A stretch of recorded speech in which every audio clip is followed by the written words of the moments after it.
عزیز سامعین، صبح بخیر۔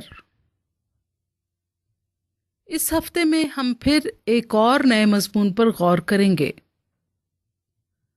اور ہمارا مضمون ہوگا معافی، باطنی اطمینان۔ آئیے کچھ دیر کے لیے اپنے مضمون پر غور و فکر کریں۔ کلام مقدس میں سے پڑھیں گے مقدس متی رسول کی انجیل 18 باب 21 آیت سے 35 آیت تک۔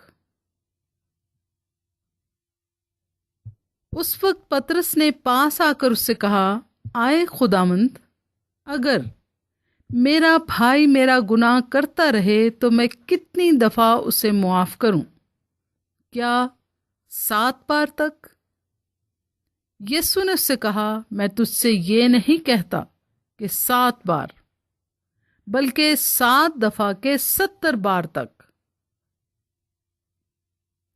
بس آسمان کی بادشاہی اس بادشاہ کی مانند ہے جس نے اپنے نوکروں سے حساب لینا چاہا، اور جب حساب لینے لگا تو اس کے سامنے ایک قرض دار حاضر کیا گیا جس پر اس کے 10,000 توڑے آتے تھے، مگر چونکہ اس کے پاس ادا کرنے کو کچھ نہ تھا، اس لیے اس کے مالک نے حکم دیا کہ یہ اور اس کی بیوی بچے اور جو کچھ اس کا ہے سب بیچا جائے اور قرض وصول کر لیا جائے۔ بس نوکر نے گر کر اسے سجدہ کیا اور کہا، آئے خداوند، مجھے مہلت دے، میں تیرا سارا قرض ادا کروں گا۔ اس نوکر کے مالک نے ترس کھا کر اسے چھوڑ دیا اور اس کا قرض بخش دیا۔ جب وہ نوکر باہر نکلا تو اس کے ہم خدمتوں میں سے ایک اس کو ملا جس پر اس کے 100 دینار آتے تھے۔ اس نے اس کو پکڑ کر اس کا گلا گھونٹا اور کہا، جو میرا آتا ہے ادا کر دے۔ بس اس کے ہم خدمت نے اس کے سامنے گر کر اس کی منت کی اور کہا، مجھے مہلت دے، میں تجھے ادا کر دوں گا۔ اس نے نہ مانا، بلکہ جا کر اسے قید خانے میں ڈال دیا کہ جب تک قرض ادا نہ کرتے قید رہے۔ بس اس کے ہم خدمت یہ حال دیکھ کر بہت غمگین ہوئے اور آ کر اپنے مالک کو سب کچھ جو ہوا تھا سنا دیا۔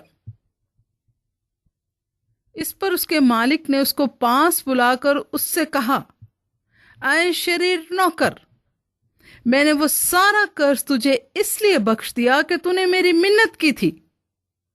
کیا تجھے لازم نہ تھا کہ جیسا میں نے تجھ پر رحم کیا تو بھی اپنے ہم خدمت پر رحم کرتا؟ اور اس کے مالک نے خفا ہو کر اس کو جلادوں کے حوالے کیا کہ جب تک تمام قرض ادا نہ کر دے قید رہے۔ میرا آسمانی باپ بھی تمہارے ساتھ اسی طرح کرے گا اگر تم میں سے ہر ایک اپنے بھائی کو دل سے معاف نہ کرے۔ پاک کلام کے پڑھے، سنے، سمجھے اور قبول کیے جانے پر خدا کی برکت ہو، آمین۔ آج کی سنہری آیت، میرا آسمانی باپ بھی تمہارے ساتھ اسی طرح کرے گا اگر تم میں سے ہر ایک اپنے بھائی کو دل سے معاف نہ کرے۔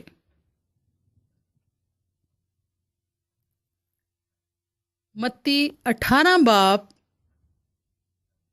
35 آیت۔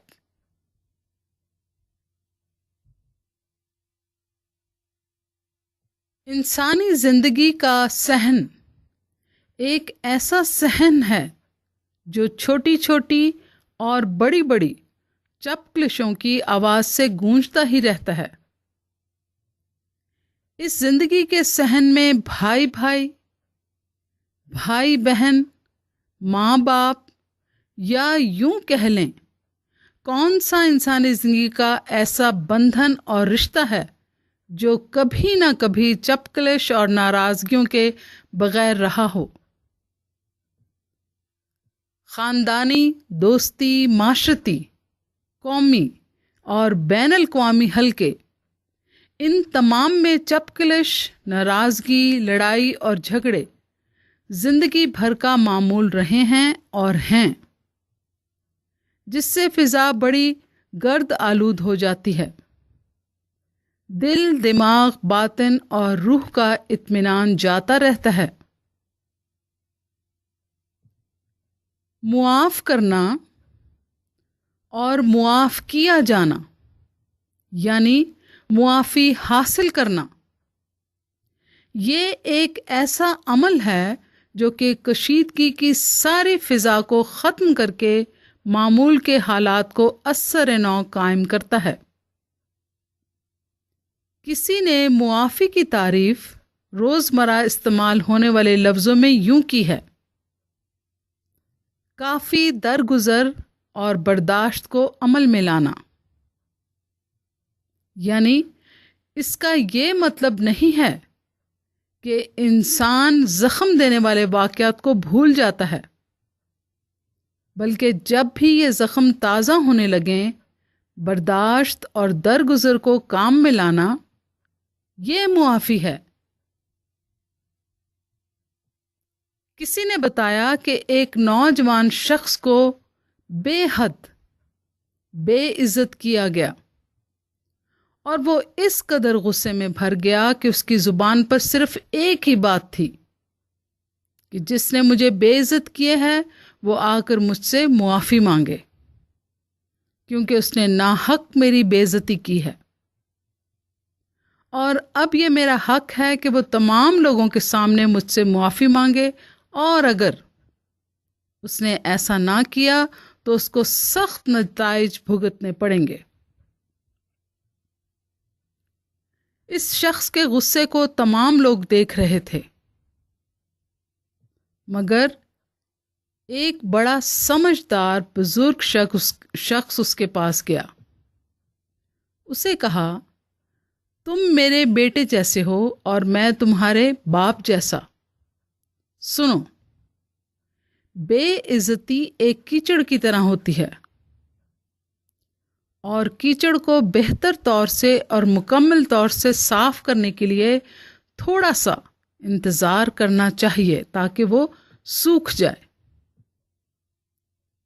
اور جب وہ سوکھ جائے گا تو اسے جھاڑ کر صاف کر لیا جائے گا۔